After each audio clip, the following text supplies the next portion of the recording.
Welcome to this week's edition of Chewing the Fat. Well, a huge week in racing last week with Fox Wedge brilliant in the William Reid Stakes.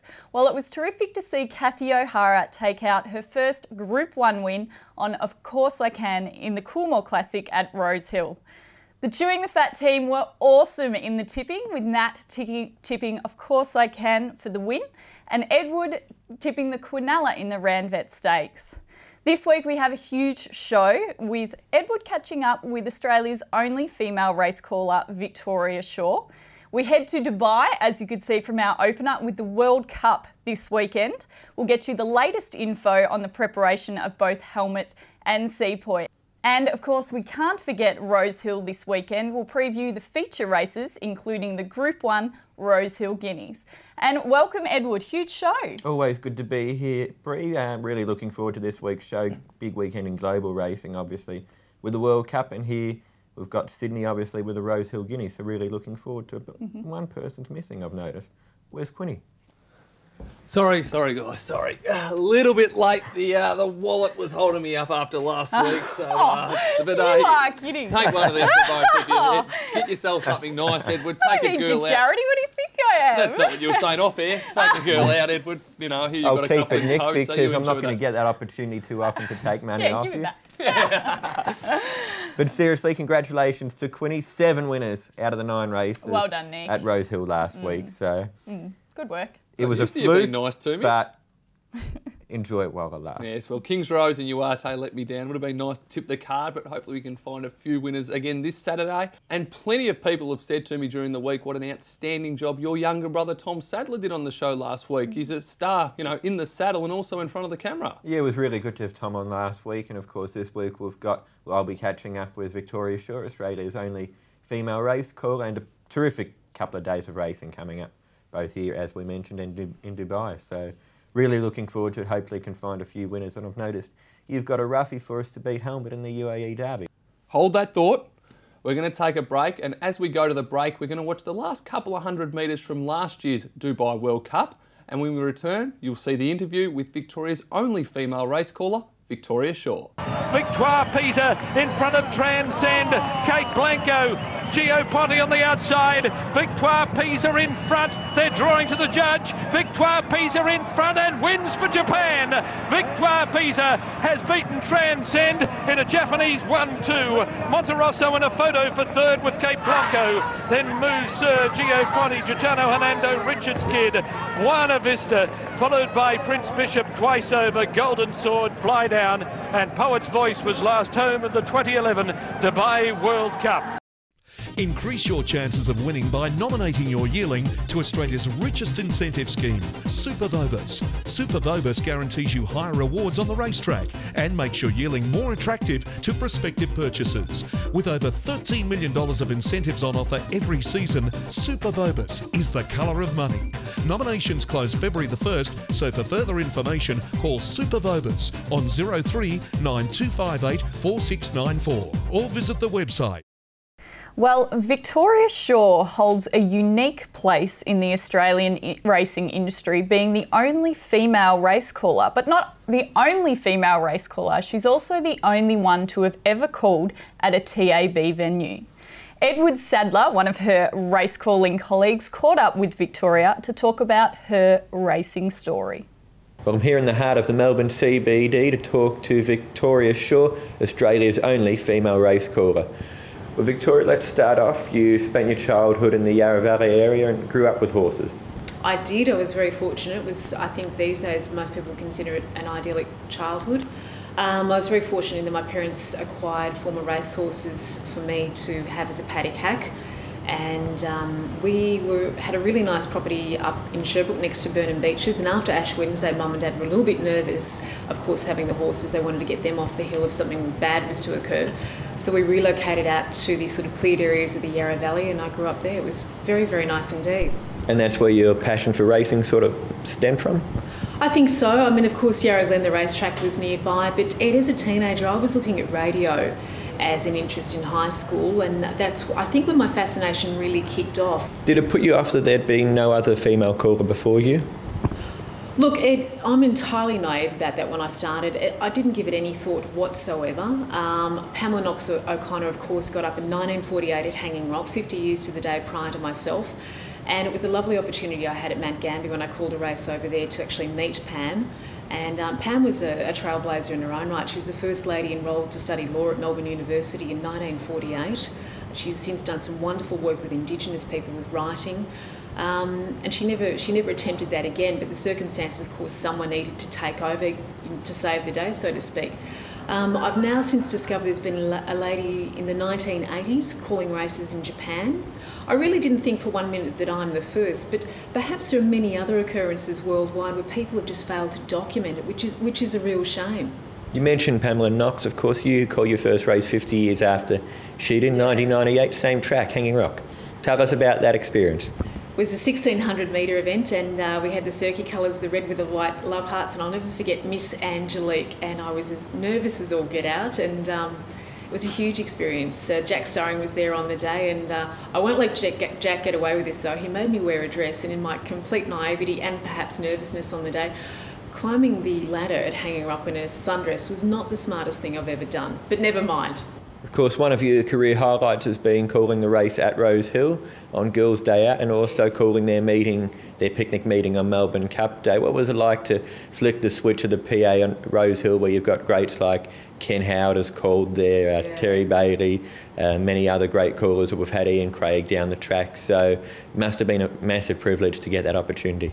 That was mind-blowing, and I will be forever thankful to the former STC and Michael Kenny, who just simply came up to me. I was actually in Sydney with a girlfriend having a bit of a girls' day on the Champagne, and my girlfriend had mentioned to Michael, Victoria calls picnic races in Melbourne, and he just simply approached me, and look, he really stuck his neck out. The club backed him, they backed me, and I was so appreciative of the chance to get up there. And of course, looking down at the 1500, you see the city of Sydney about some 25 kilometres away in the distance, the sun bouncing off it. It was a glorious day, and it really was the biggest experience of my life. It was absolutely thrilling, and when they turned the corner into the home straight, and I could not believe the horse that ran second at about the odds of 90 to 1 was a horse called Volta Bolter, and it did bolt. It went down by about the narrowest of margins by about that much, and it had formerly ran at a picnic track, and it was against contesting this event with other Group 2 horses. So to see the picnic horse almost get there, I was like, wow, I think there's something in this.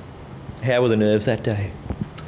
I was surprised because, look, we are of course going on a right-handed track. We race left-handed in Victoria. I think my nerves were probably better that day than some occasions I found myself here in Melbourne. Perhaps because Mum and Dad weren't downstairs, I don't know.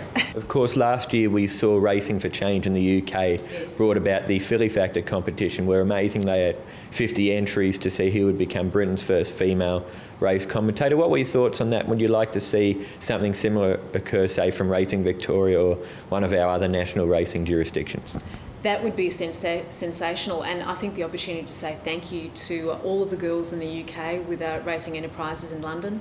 Hannah Gristle was instrumental in setting up the situation, and I know that it turned into a contest, but just the very thought process behind this is a bit of an interesting and at times difficult caper, and to get ladies on board and interested, because women are interested in so many other levels within racing, to bring them across into the broadcasting, I thought was a wonderful initiative, and full points to them. And they do realise that perhaps these girls will need a bit of a hand to come on board, the counsel that other callers will of course offer them, and just that ongoing training that is so necessary to progressing to the next level. Great interview there, Edward. I hope her story inspires other girls to have a go at race calling. Yeah, Victoria does a really good job, good friend of mine, and hopefully, she gets more opportunities in the future and gets a lot of other girls into the industry, as we saw with her story about what's going on in the UK and other parts of the world. Mm-hmm. Well, we'll head to a break here on Chewing the Fat, but when we return, we'll preview all the feature races at Rosehill this weekend. Austbrokers Bloodstock. For horse owners, by horse owners. With all the answers to protect your investment, Austbrokers work for you to provide the right cover and the best value. And most importantly, they're in your corner when you make a claim. Austbrokers' business is built around relationships. That's why our clients have been with us for so long. Horses are not just our business, they're our life. Why not talk to one of our team today? Call us on 029 570 8355 or go to our website bloodstockinsurance.com.au. Austbrokers, young faces, years of experience. Welcome back to Chewing the Fat. Well, racing in Sydney this weekend is at Rosehill with the feature race in the Rosehill Guineas over 2,000 metres for 3-year-olds. Let's take a look at the market here. First, we've got Silent Achiever on $4, Laser Hawk on $5, Ocean Park at $8.50 and Strike the Stars and Sedcom sitting at $10. Well, I cannot go past Silent Achiever here. I know the Kiwi fillies don't have a great record when they come across to Australia, but I think she looks one out of the box. I know trainer Roger James has got a huge opinion of her. He's a fantastic trainer. He also trains He's Remarkable, who's my early Doncaster tip.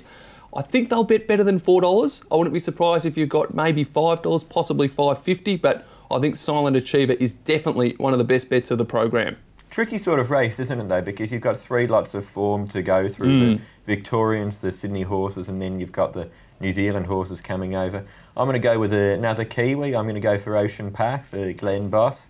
This horse finished only a quarter of a length behind Silent Achiever in the Waikato Guineas. I mean, that's nothing, a quarter of a length. Obviously, Silent Achiever then came out, won the Derby there, but the 2,000 metres will definitely suit Ocean Park. And I think it's definitely one to beat, considering also at those odds you're getting better value, I think. And there wasn't, as I said, much separating the 2 Kiwis last time in New Zealand. Let's have a look at what Ocean Park's rider Glenn Boss had to say, as well as Peter Moody. All right, Glenn, looking to Saturday, you ride Ocean Park and the Rosehill Guineas, second up. Yeah, he's a horse, obviously a nice 3-year-old that's come from New Zealand, had a great record over there in New Zealand before he come across. And his first Australian appearance was pretty good. Obviously in the Rosehill Guineas drew in and was slow to begin.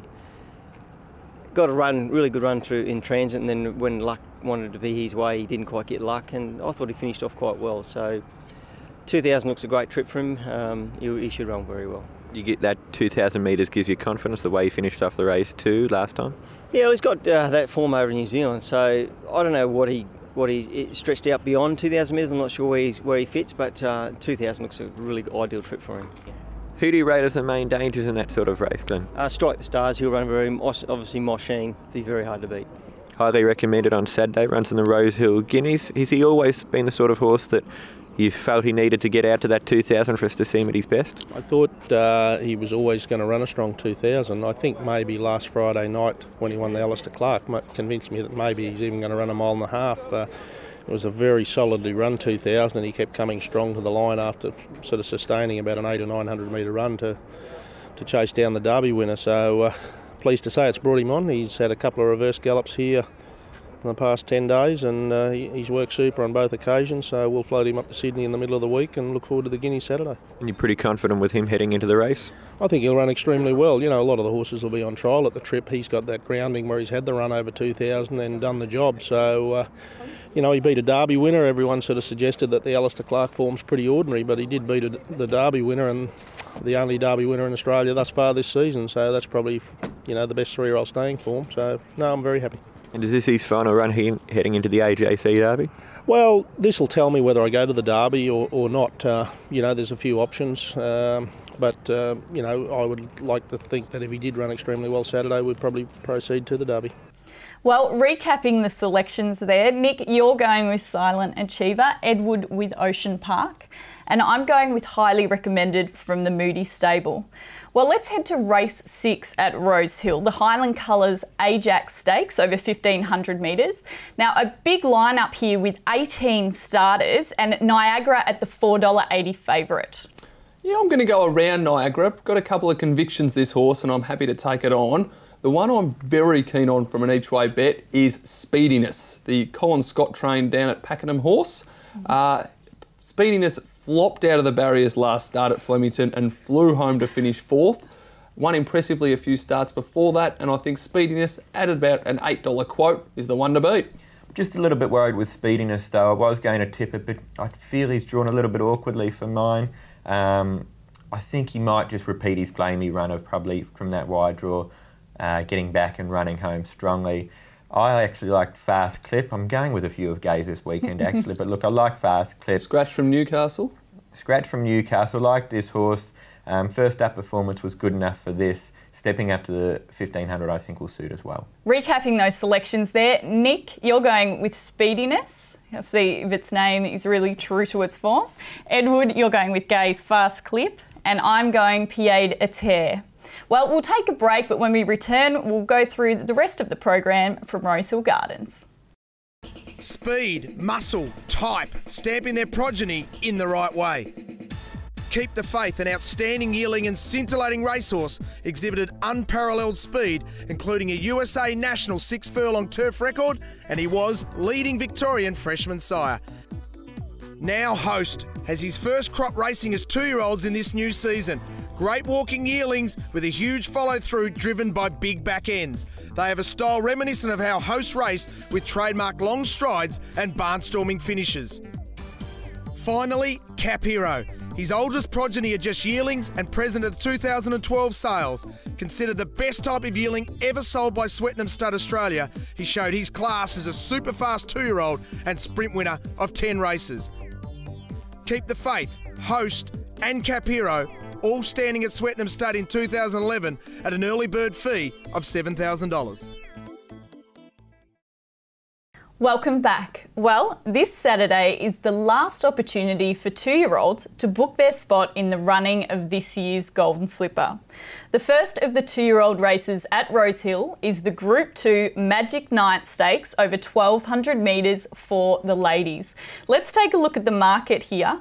She's the Fox comes in at $3.80, Later Gator at $7, Cavalry Rose at $8.50, Ichihara at $9, and then Doubtful Filly and Kyria at $9.50. Yes, well, I was quite taken with the win of She's a Fox on debut. I think second up won't be an issue. Obviously, as you touched on, a lot of these horses trying to win to sneak a place in the Golden Slipper field, so I'm quite confident to stick with the Fox.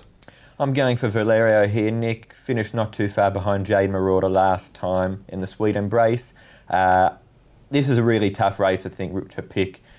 There's nothing, you know, it's not like the Pago where All Too Hard jumps up at you and says, back me. There's nothing here with that same sort of conviction. They're not the most impressive bunch of fillies going around compared to your Sama Reddys and those sort of fillies that we've already seen well through this autumn. So tough race, but I'm going to go for Valerio. One man who does have a ride in this is Damien Oliver on the Queensland filly, Doubtfully.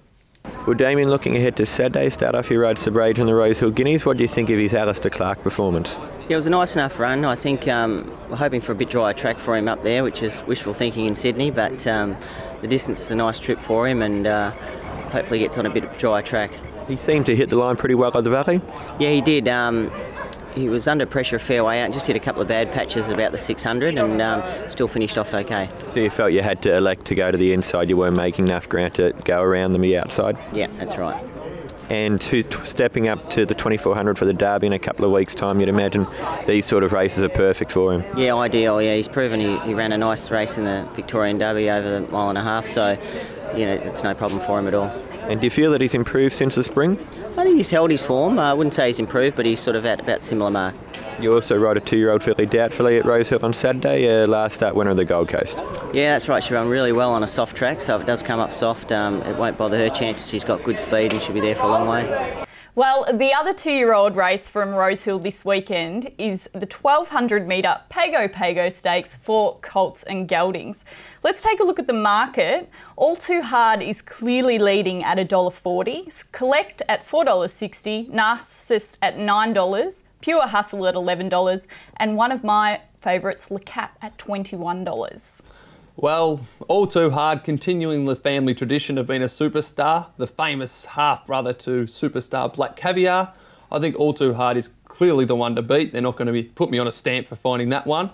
But I don't think he'll run in the Golden Slipper next week. I think he'll win again on Saturday and then have a week off and return and win the size in a fortnight's time. I reckon it depends on how he runs in the Pago.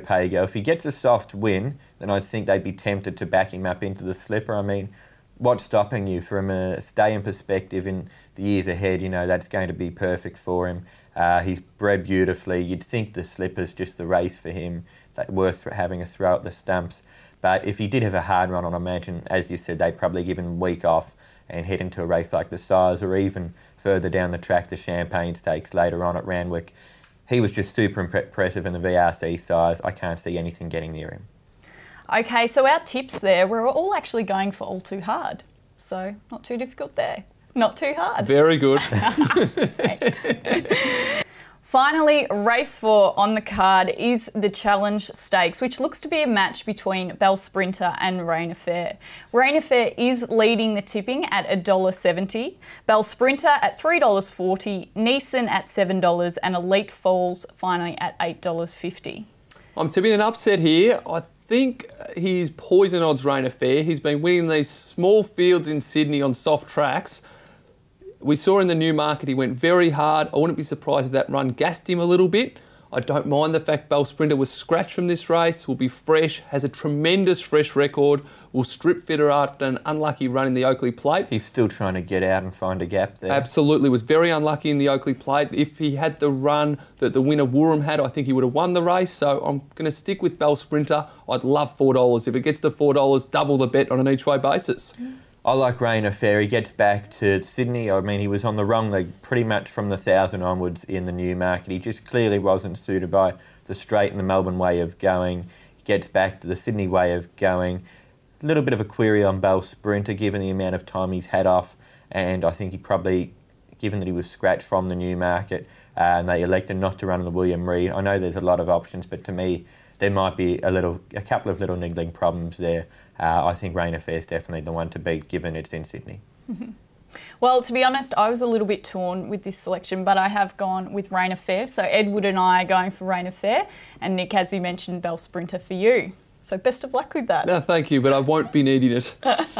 Well, that concludes our preview of Rosehill. We'll head to a break, but when we come back, we'll take a look at the World Cup in Dubai this Saturday.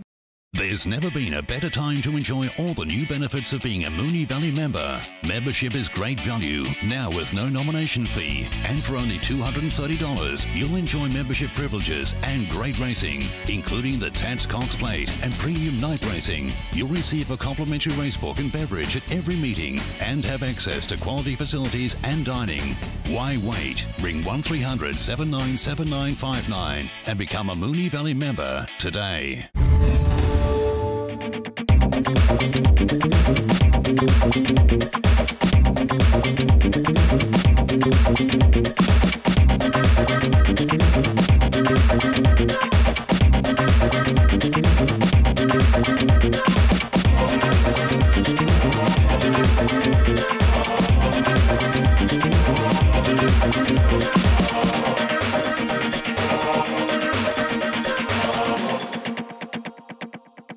Welcome back to Chewing the Fat. Well, the world's richest race meeting, the Dubai World Cup, takes place Saturday night in Dubai. Our very own So You Think is the $4 favourite for the World Cup, and fortunately Chewing the Fat is on hand to give you the latest word from all the main trainers and contenders ahead of the massive meeting. Here's what some of the contenders had to say. Peter Snowden, Seapoint helmet, settled in here beautifully at Dubai. Yeah, really happy with them. They've been here 2.5 weeks now, and right from the day they got here, travelling in pairs, I think it's been a great thing. They've kept each other occupied, and no, they've done really well. How have they acclimatised to the Tapeta track here? Yeah, it's been a bit challenging. It's a very taxing track, slightly different to what we have at home. We do have artificial tracks, but they're a lot tighter than this. They're rolled and they're a lot tighter. This track, it's very deep, and they get right into it. But to me, their fast work's been solid, and I'm confident they get through it for Saturday night. You're saying you've done a bit with them every day since they've been here, and how's it gradually going to build up towards Saturday now? Yeah, look, they've had 2 lots of hard work. I'm happy with both of them. I think they pulled up. They had a good blow last Thursday, but much better this morning, so they're getting closer to the mark. Come Saturday, hopefully we've got them on the mark. Had a chance to have a look through the fields, and the barriers are out now, so are you happy with that? Yeah, well, helmet drawn 14 is probably not ideal, but for the sort of horse he is and this pattern of racing is probably not a bad thing. It gives Kieran options from the start. It's not a good start either. It's only short run at the first corner, and they turn for probably 500 metres. But as I say, it's probably not a bad thing for him.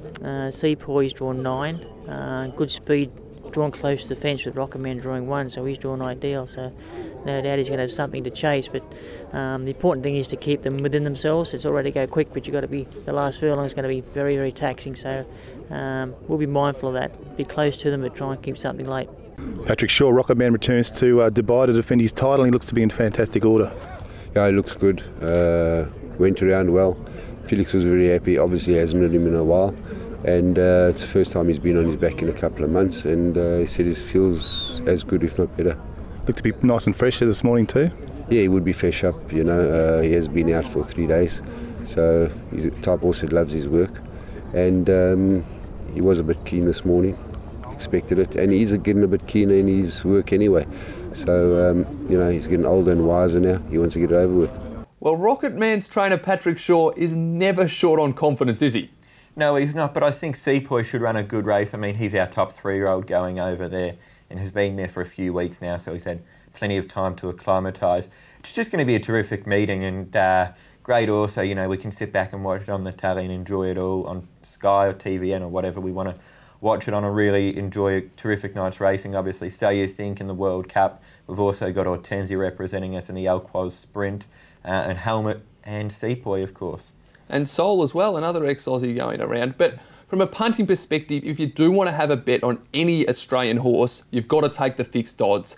Every corporate bookmaker across the country is offering fixed odds, so you've got to take that because you know they're going to start unders through the totes. And the other thing is too, I find with these international races when you're betting in the Australian markets, because of a bit of patriotism, a lot of these local horses start shorter than what they are in other parts of the world. So if you do like an international horse to beat one of the Aussies, I reckon definitely jump on here. Absolutely. If you had to pick one of the Aussie horses this weekend, who would it be? I think it's really tough because, I mean, I think So You Think's the best of our horses going over there. But you don't know how he's come back from that break and also how he'll handle the Tapeta surface. So at his best, So You Think, but I definitely think Sepoy will give Rocket Man a run for his money. I don't think Rocket Man's come back in the best form that he has in the past. I couldn't agree more. And for those punters interested, you can get $14 on the double, Sepoy into So You Think. Might be worth some milk money. Sounds like you've already done it with some of that. No comment. We're going to take a quick break on Chewing the Fat. When we return, we're going to sum up the show and preview next week's Rosehill Guineas show.